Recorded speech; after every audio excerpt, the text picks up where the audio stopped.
건축도 마찬가지입니다. 의정부에 지금 들어선 근대 건축이 다 이런 스타일이에요. 자, 이게 다 일제시대 때 들어온 거예요. 뭐, 주식회사, 뭐, 신산은행, 뭐, 이런 것들. 일본의 뭐, 대표적인 뭐, 지금 이제 서울에 조사하다 보면, 숙대 입구가 그, 용산 일대에 일본인들이 상당히 많이 거주하고 있었거든요. 거기에 보면 별장들이 막 만들어집니다. 그럼 뭐, 나카무라 상의 별장. 그 다음에 지금 서종원의 집의 별장. 뭐, 이런 것들이 막 이름 무렵에 등장. 확실히, 우리가 알고 있는 전통 건축하고는 많이 달라지는 개념이 이 무렵에 등장하는 겁니다. 아까 제가 소개했던 뭐 이런 것들입니다. 이 자료는 이제 그 논문에서, 석사 논문에서 제가 가져왔으니까 밑에 빨간색 표시해놨습니다. 자, 재밌는 게 있죠. 우리가 여러분들 중에 이제 연세가 좀 있으신 분들은 초가집에서 살아보신 거나 초가집에 경험이 있으신 분들이 있을 겁니다. 그 집들하고 다 달라지는 거죠. 근대 건축은 외형적으로도 중요한 게 아니라 기능적인 부분이 상당히 강조되는 거예요. 그러니까 그 다음에 또 근대 건축은 또 특징이 하나 있죠. 지금 우리 집도 마찬가지지만 방이 없어서 뭐 애들이 같이 모여서 자죠. 애만은 뭐 어떻게 5명이 다 같이 6명이 자요. 근데 어떻게 아빠는 또 애를 만들어? 말 들면 이런 것처럼 이런 것들이 이제 섹터가 나눠지는 거예요. 조금씩. 그래서 우리 딸 방 줘야죠. 뭐 누구 방 줘야죠. 이런 문화들이 근대 건축에 등장하는 겁니다. 근데 그런 흐름이 확실히 전통 건축이 나쁘다의 개념이 아니라 기능적인 중심이 되다 보니까 이런 것들이 더 성향을 대고 지금의 주요 트렌드가 되는 겁니다. 그리고 더 이상 더 중요한 건 아파트에서 보시다 알겠지만 고층 건물들이 만들어지는 그런 것들이 근대 건축의 핵심이기 때문에 보시면 근대 시대의 수많은 잡지에 건축 관련된 기록에 보시면 뭐 개선해야 된다. 전통 건축은 뭐 이런 이야기들이 꽤 많이 달려오고 있습니다. 아니면 살림살이 이렇게 바꿔야 된다. 뭐 이런 기록들도 꽤 많이 보이죠. 자, 의정부도 이제 그런 흐름에 맞춰서 이제 발전이 됩니다. 의정부를 제가 좀 가만히 들여다보니까 1900년대 초반, 즉 일제강점기에 소학교가 등장하고 보육원이 만들어지고 뭐 종교시설이 만들어지는 게 바로 다 근대 건축의 흔적이라고 보시면 됩니다. 이게 뭐냐면 근대 건축이 그런 흐름에 따라서 이제 전통 건축도 있었지만 하나둘씩 이제 만들어지는 겁니다. 그게 이제 의정부는 일제강점기라고 보시면 될 것 같고 아까 말씀드렸던 그런 학교나 종교시설 뭐 이런 것들이 특징이고 또 자주 제가 언급하는 영화 촬영소 같은 경우가 바로 대표적인 근대 건축이라고 보시면 될 것 같습니다. 그래서 의정부도 이제 그런 문화들이 이제 막 일제시대에 막 등장하게 되는 거죠. 자, 그러면 이제 전통 건축의 의정부에 이 지도가 좀 정확하게 보이지 않으실 수도 있지만 보시면 의정부의 시북이라고 두나면에 보시면 뭐 사창이라는 게 보여요. 여기 보면 조그맣게 나와 있어요. 보시면 건물이 기아집 모양으로 있는데 이 사창이라는 건 뭐냐면 여러분들 의정부 일대에서 나는 곡식을 여기다 쌓아놓는 창고예요. 창고. 조창의 느낌인데 보시면 그런 근처 건축이 조금씩 보여요. 자, 이게 어디예요? 여러분들 다 보시면 알겠습니까? 이게 바로 신곡동의 해평연시에 있는 그 제실 근처에 있는 그 핀두리 비각이죠. 여기에도 이제 근대 건축이 보이고요. 이건 이제 의정부에 없어서 제가 안산에 문화원 옆에 그 초가집이 만들어졌거든요. 이제 거기서 제가 찍어놨는데 아마 의정부에 제가 몇 개 한 사진을 보니까 이런 집들이 꽤 많더라고요. 이런 것들이 인원문하고 이거 제가 잘 찍었네. 너무 잘 찍었다. 제가 찍은 건데 거기 이제 찍었는데 이런 문화죠. 감나무 정도가 있고 이런 것들이 있죠. 참, 이 재밌는 게 있죠. 전통 건축 여러분들 여기에 누가 살죠? 구렁이가 살죠. 그래서 초가집에 옛날 이형 교체할 때 뭐가 또 있죠? 군뱅이가 있어요. 이거 몸에 좋다 아저씨들은 또 혹 먹고 그러는 그 문화가 있고 또 하나 재밌는 게 있습니다. 바로 참새가 살아요. 그래서 어릴 때 초가집에 가서 참새를 잡아서 먹다가 구렁이한테 물려서 손가락이 나가는 사람도 있습니다. 실제로 그런 일들이 이야기가 많이 벌어지는 겁니다. 자, 또 하나 중부지방입니다. 의정부는 그런 지방들의 특징이 바로 이제 이런 초가 형태로 있으니까 한번 살펴보시면 좋을 것 같습니다. 그 다음에 80년대, 70년대 의정부의 초가집에서 이제 기와장으로 바뀌는 건축물이 바로 이겁니다. 무슨 가옥에 이제 책자에 나온 건데, 의정부의 경기도 건축문화유성에 의정부 지역에 몇 가지 집이 있는데, 집들이 지금 전통 건축들이 그대로 좀 남아있는 모습이죠.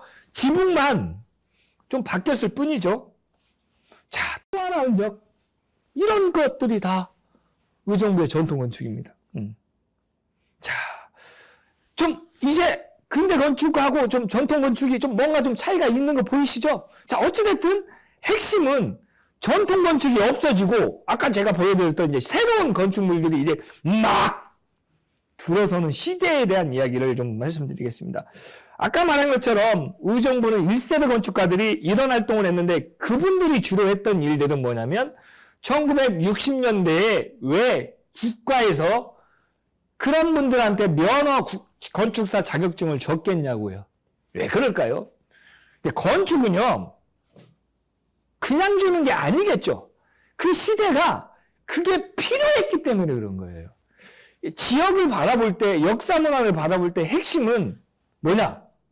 왜 그게 그 시기에 왜 필요했느냐예요. 왜 등장하냐고. 그걸 보셔야 돼요. 1963년 1월 1일에 왜 의정부가 의정부읍에서 왜 시로 바뀌었을까요? 이런 맥락하고 비슷한 겁니다. 결국엔 의정부의 역사에서 빼놓을 수 없는 바로 전쟁과 맞물려 있는 거예요. 한국전쟁 이후에 의정부가 엄청난 피해, 복권을 해야 될 일들이 많아지는 겁니다. 비단 의정부만 그렇게 아니라는 거죠. 양주, 포천, 연천, 휴전선 가까운 지역들은 더 피해가 많죠. 그러니까 우리 집이 없어졌어요. 어머, 지어야죠. 근데 그 당시에 1세대들은 집을 짓는 사람들보다는 주로 공공시설, 학교, 강공서 이런 것들을 짓는데 필요한 거예요. 그런데 그냥 지을 수가 없으니까 이제 그래서 아까 말했던 윤 땡땡이 건축사가 이 근처 경기도 북부의 제1호 건축사가 되시는 겁니다. 그러니까 그분은 어땠을까요? 자고 일어나면 뭐가 하나 와요. 근데 건축가들은 그럴 필요가 없어요. 왜냐하면 1세대들은 어머, 학교가 부서졌는데 학생들은 일어나요, 의정부에. 그럼 애들은 밖에서 수업을 해요. 얼마나 아파요, 마음이. 그 동네 건축물들이 엄청 생겨나는 거예요. 그리고 새로 짓는 것보다는 주로 보수예요. 원래 의정부에 학교들이 좀 있었어요, 일제시대.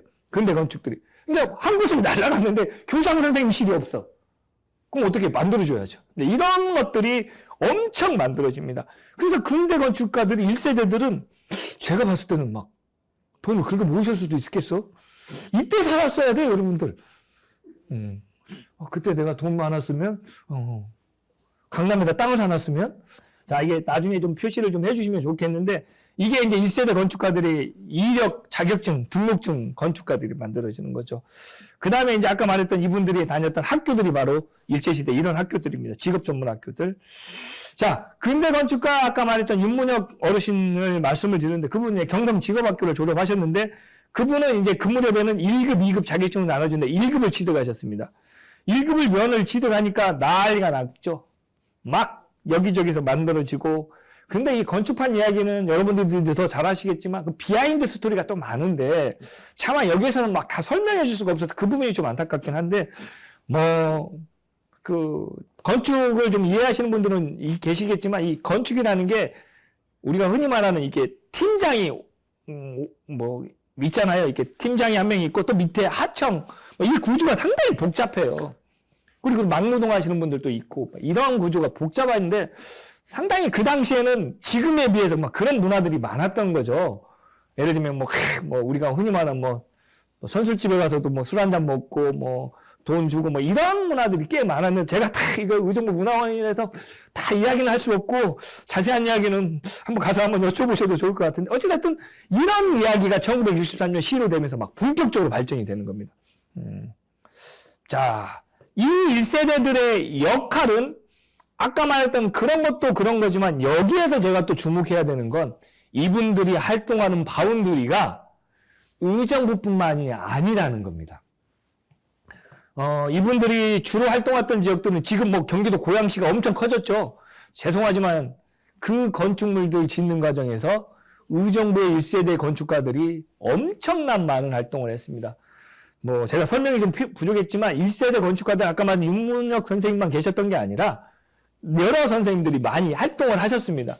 다만 이제 순서상으로 윤문혁 선생님이 가장 먼저 자격증을 취득해서 활동을 했던 것 뿐인데 이분들 이야기만 보시면 지금 여러분들 뭐 우리가 의정부에서 포천 갈 때 괜찮죠? 엉덩이가. 그 당시엔 다 어떤 도로예요? 비포장 도로예요. 그러니까 그 건축가라고 또 현장 가야 되는데 그 당시에 뭐 찌푸차 하나 샀어. 찌푸차가 지금의 뭐 디스커버리 뭐 이런 게 아니잖아요. 그냥 우리가 흔히 말하는 이런 것만 가는 건데 거기까지 가는데 엉덩이 아파서 막 가다가 일을 못할 정도라고 하니까 그런 무렵 시대에 1세대 건축가들이 의정부를 벗어나서 양주에 막 군부대 시설 등장하고 막 이런 건축들을 막 다 지으신 거예요. 그러니까 건축협회가 경기도 지역 건축협회가 의정부에 있었다는 건 아주 중요합니다. 그건 고향만 그런 게 아닙니다. 구리도 그렇고요. 양주, 별내 막 이런 데도 다 의정부 건축 1세대들 그러니까 건축사무소가 다 어디 생기겠어요? 의정부에 생기는 거예요. 자, 근데 건축사무소 이야기 좀 들려주시면 이 1세대 자격증 가진 분들이 사무소를 만들어요, 의정부에게. 자, 그러면 보통 어떻게 되냐면 건축사 한 분이 오너고 여기에는 경리분들이 있어요. 왜냐면 지금도 똑같죠. 건물을 질 때 허가를 받아야 되기 때문에 지금 같으면 컴퓨터로 다다다다다다 보내는데 다 수작업. 또 하나 청사진이라고 아십니까, 여러분들? 오, 선생님 아시죠, 역시. 그게 이제 그 주변에 계신 분들은 청사진을 그리려면 그 일일이 도면을 평면도, 측면도, 뭐 배면도, 뭐 위에서 보면 이런 것들 다 그려서 일일이 지우면 또 어떻게 해요? 틀리면 지워야 되고 또 자위서. 그래서 건축하시는 분들 멋이죠. 그 통 들고 다니십시오. 그게 멋이 아니죠. 거기에 다 그런 게 있어요. 자, 그래서 이제 그분들이 그런 지역에 활동하시는 아까 청사진 이야기했지만 청사진도 마찬가지죠. 이게 그냥 만들어지는 게 아니라 옛날에는 암모니아 순간 뭐 거기다 통에 넣어가지고 또 기다려야 되는데 불을 쬐야지 그게 딱 보인다는 거죠. 막 이런 이야기들이 꽤 많이 나왔던 겁니다. 그리고 1세대 건축가들의 역할이 뭐냐면 바로 의정부의 도시발전의 초석을 다진 분들입니다. 실제로 또 하나는 2세대, 아까 말했죠. 1세대 건축가들이 활동을 하는 시기에 2세대들이 등장할 거 아닙니까? 그럼 그분들이 어디 가서 실습을 해요? 다 그 1세대 건축가에 가서 실습을 하게 됩니다. 그래서 1세대 건축가들은 거기에서 그분들이 실습할 수 있게끔 도움을 주는 거죠. 그래서 다 거기에 의정부 공부 나오신 분들이라 거기에 있는 부분들이 매우 중요하다고 보시면 됩니다. 자, 이 무렵에 등장한 것들이 아마 이런 것들인 것 같아요. 뭐, 럭키 클럽, 뭐 이런 것들. 그 다음에 미군 부대. 아마 이 기시에 미군 부대가 상당히 많이 등장했겠죠. 자, 그러면 이제 2세대들은 주로 어떤 걸 했냐면, 주로 아까 말했던 2세대들은 공고 나온 출신이라고 한양대 나오신 대학교 출신들이 많습니다. 이분들이 활동하던 시기는 주로 80년대, 90년대입니다. 80년대, 90년대 의정부는 바로 주거하고 관련돼 있어요. 그러니까 의정부가 인구가 엄청나게 늘어나죠. 지금 47만 정도 되는데 그 무렵부터 막 인구들이 엄청 늘어나니까 뭐가 필요해요? 이제 살 집들이 필요한 거예요. 그래서 2세대들 중에 상당수는 이제 주로 뭘 하냐면 집 짓는 성장에 뛰어드는 겁니다. 자, 여러분들 집을 보셔야 돼요. 이제 의정부의 집들을 보시면 1970년대 만든 집들이 바로 단독입니다. 우리 집이 단독이에요. 우리 집이 지금 살고 있는 집이 저랑 나이가 비슷합니다. 50년 됐습니다. 근데 이 단독의 특징이 뭐죠? 반지하가 있어요. 그리고 의정부는 80년대 오면서 주택이 뭐가 있냐면 방공호를 반드시 파야 돼요. 왜? 왜 파요? 그렇죠. 여기가 바로 군사지역이기 때문에 무조건 방공호를 파야 됩니다. 그러니까 이 방공호를 필요한 사람들이 거기서 이제 그렇게 집을 지어놔야 됩니다. 그게 의미입니다. 근데 그런 문화가 이제 바뀌는 거죠. 자, 그런 문제의 이제 이야기의 핵심이 하나가 바로 의정부 공부를 나오신 2세대 분들입니다. 제가 직접 찍어오신 거고, 바로 이게 1세대 그 초창기의 집들이죠. 이게 지금 어디냐면 청룡마을이죠. 그 우리가 이제 울지대학교 건너편에 있는 청룡마을. 그게 바로 거기입니다. 1세대 건축가들. 그 다음에 건축물이 좀 바뀌었죠?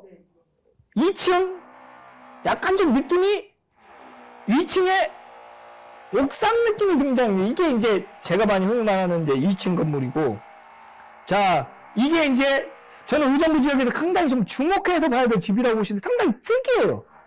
네, 이건 이제 그 신곡동 지금 개발된 지역대 집들입니다. 아마 이런 집들은 80년대 등장했을 가능성이 크죠. 지금 이것도 지금 개발 때문에 지금 없어집니다. 근데 미치겠어요. 이런 중요한 자산들이 제 사신 아니면 이제 확인할 길이 없죠. 자, 이게 이제 공장시설이죠. 이게 이제 청룡마을에 있는 공장시설의 모습이고, 자, 이것도 다르죠. 아까 단독하고 또 연립주택의 느낌은 다르죠. 이거는 아마 90년대? 80년대 후반? 뭐 이런 게 되는 거죠. 이게 지금 없어져갈 주택들입니다. 상당히 안타까워요. 이런 것들이 아파트 들어서면 없어진다고 그래서. 이게 지금 없어지고 있는 저기 의정부 초등학교 앞에 연립주택. 자, 이게 문서입니다. 그 건축 관련된 건축부에서 했던 문서. 그 다음에 이제 이런 문서, 심시가지 조성 2세대 분들이 했던 사업들이 모습이고요. 자, 이제 이런 것들입니다. 이제 몇 가지 좀 말씀드리면서 좀 마무리를 좀 드려야 되는데, 의정부가 상당히 건축적인 부분에 있어서 이 역할들이 컸어요. 도시 발전에 이분들이. 근데 문제는 너무 도시가 계획적으로 만들어지지 못하는 거죠. 그래서 건축하시는 분들이 아쉬움을 너무 많이 표합니다. 어떻게 하면 좀 더 좋은 무정부를 건축적으로 만들어줄까? 뭐 이런 것들. 뭐 지금 이렇게 개발이 이렇게 돼 있는 거죠. 그 다음에 이렇게 만들어지고 있는 모습들입니다.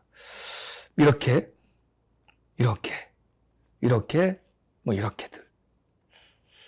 그래서 의정부 건축가들이 조사 과정에서 한 이야기 하나 좀 들려주면서 마무리를 좀 해야 되는데, 그게 뭐냐면, 건축적인 부분에서 의정부가 좀 발전적이었으면 좋겠다는 거죠. 그리고 건축을 통해서 사람들이 행복도 좀 느끼고, 재밌는 이야기도 좀 듣고 그런 것들이 없다는 거죠. 그런 부분을 무척 아쉽게 생각을 하십니다. 그래서 좀 건축적으로 어떻게 많은 좀 발전이 있었으면 하는 생각들을 좀 많이 하고 있어서. 근데 그래서 이제 이분들이 주장하는 거 한두 가지 중에, 여러 가지 중에 하나를 말씀드리면, 랜드마크적인 건물이 좀 필요하다는 거죠. 근데 그 건물 하나만으로 주민들이 힐링도 되지만 의정부를 찾아오는 사람들이 많아진다는 거죠. 그래서 미군 부대나 이런 것들이 결국엔 그냥 이렇게 공원하고 아파트로 만들어질 것보다는 좀 더 그런 맥락에서 우리가 좀 고민을 해야 될 때 아닐까. 그래서 누구나 와서 의정부의 건축을 보고 멋있다 하는 이야기를 좀 들려줬으면 하는 이야기를 해주게 됐습니다. 그래서 제가 좀 보여드리고 싶은 사진들은 이런 건물들, 아니면 이제 저희 애들하고 같이 찍었던 이런 포토존 같은 이런 건물들, 그 다음에 제가 얼마 전에 갔다 왔던 영월에 어떤 이런 건물들이 좀 있었으면 하는 이야기를 하면서 저한테 이런 이야기를 꼭 좀 많이 알려달라고 하면서 조사를 좀 마쳤거든요. 근데 그런 맥락에서 건축을 제가 말씀드린 것처럼 그냥 볼 게 아니라 의정부의 발전하고 아주 긴밀하게 왔고, 이 건축가들 고민을 통해서 도시가 만들어질 수 있는 부분도 많기 때문에 우리가 이제 건축가들을 주목해야 되고, 또 하나 그들을 만든 건축을 통해서 지역의 역사와 정체성을 좀 반드시 좀 다르게 좀 바라봤으면 좋겠습니다. 이상으로 수업을 마치도록 하겠습니다. 감사합니다.